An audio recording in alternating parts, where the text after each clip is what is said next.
बड़ी महत्वपूर्ण कथा है प्रज्ञा पुराण, लेकिन इसको सुनने का भी थोड़ा सा ढंग आप लोग जान लें।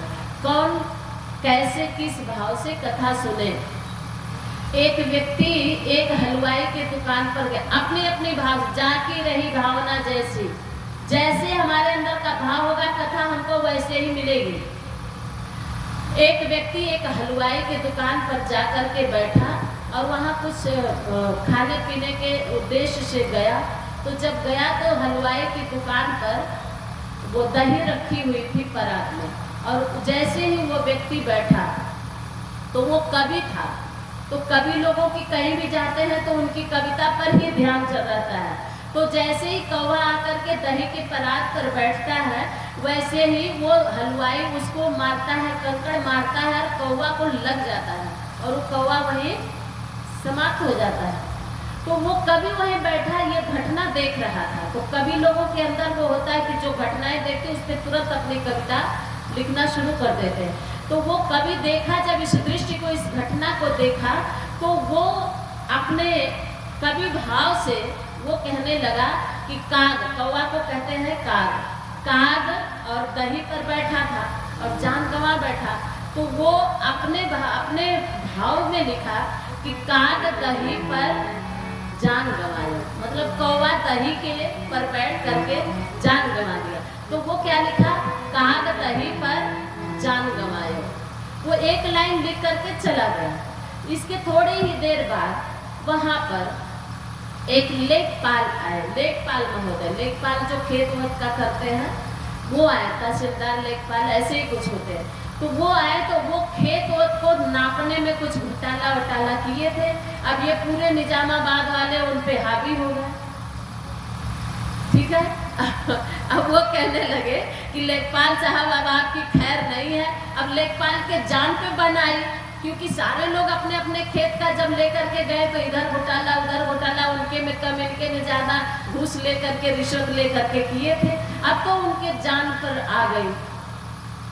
तो वो जैसे ही भागे दौड़े इधर उधर से जान बचा के गए, और जैसे ही लंबी लंबी सांस लेते दुकान पर बैठे थोड़ा सा पानी पी ले, वैसे ही उनकी निगाह उस कागज पे जो एक लाइन लिख करके कवि गया था उस पे पड़ी।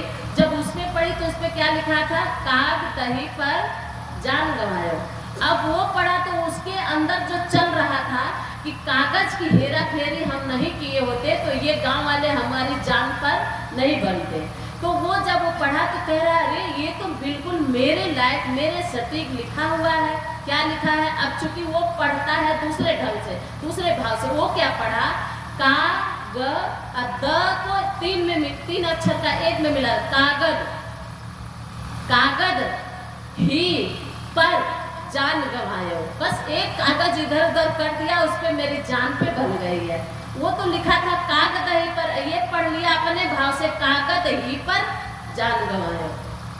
अब इसके बाद वो वहां से चला गया, वो पेपर वही पढ़ा। ये कथा के भाव हम किस भाव से सुन रहे हैं, ध्यान से सुनते जाइए।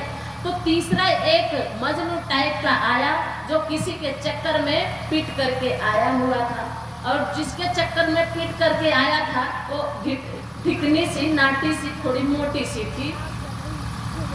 अब उसी के चक्कर में गांव वाले उसको दौड़ा लिए, रोज रोज यहाँ आता है, लड़की के साथ चक्कर मारता है, ये हुआ, अब इसको जान से मार दिया जाएगा, छोड़ा नहीं जाएगा। वो बेचारा भागता दौड़ा दुकान के पास आया, सोचा अब यहाँ थोड़ा सा कुछ पानी पी लूँ तब आगे कहीं भागो, कहीं चीखूं, ये तो सब मुझे जान से मार डालेंगे उसके चक्कर में। तो जब वो आया तो उसकी भी निगाह पड़ गई उस कागज पे, और देखा तो लिखा था काग दही पर जान गंवायो। अब वो कहा, अरे ये तो कोई बिल्कुल मेरे ही लायक शब्द लिखा है। क्या, चूंकि वो पढ़ता है किस भाव से, चूंकि वो भागा फिरा आ रहा लड़के के चक्कर में मार खाया, अब जान पे बनी है, मोटी सी लड़की है, तो वो कह रहा है बिल्कुल सही लिखा है। और चूंकि वो पढ़ता है इस भाव से कि काग दही पर जान गंवाए, काग दही पर जान गंवायो। कवि ने तो लिखा था जो भाव वो अपने भाव में लिखा था, बिल्कुल सटीक था, लेकिन दूसरा वाला जो पढ़ा वो अपने भाव में पढ़ा तो वो भी बिल्कुल सही था। और तीसरा वाला जो पढ़ा वो भी अपने भाव में पढ़ा तो वो भी सही था। हम किस भाव से कथा को श्रवण करते हैं उसी भाव में कथा आपके लिए सही हो जाएगी, उसी भाव में कथा आपको कल्याणकारी हो जाएगी। तो आइए, कथा यह मंगलकारी है, कथा यह अति हितकारी है। आइए सुने लगाकर ध्यान, कथा यह बड़ी प्यारी है, गुरुदेव की बड़ी प्यारी कथा है। सभी लोग सुने, श्रवण करें और दोहरा लें, ताली बजा के दोहरा लें। आज पहला दिन है, ताली थोड़ा बजा दीजिए। थके हैं तो आज छूट है, आज छूट है, कल से तो छूट नहीं रहेगी। आइए।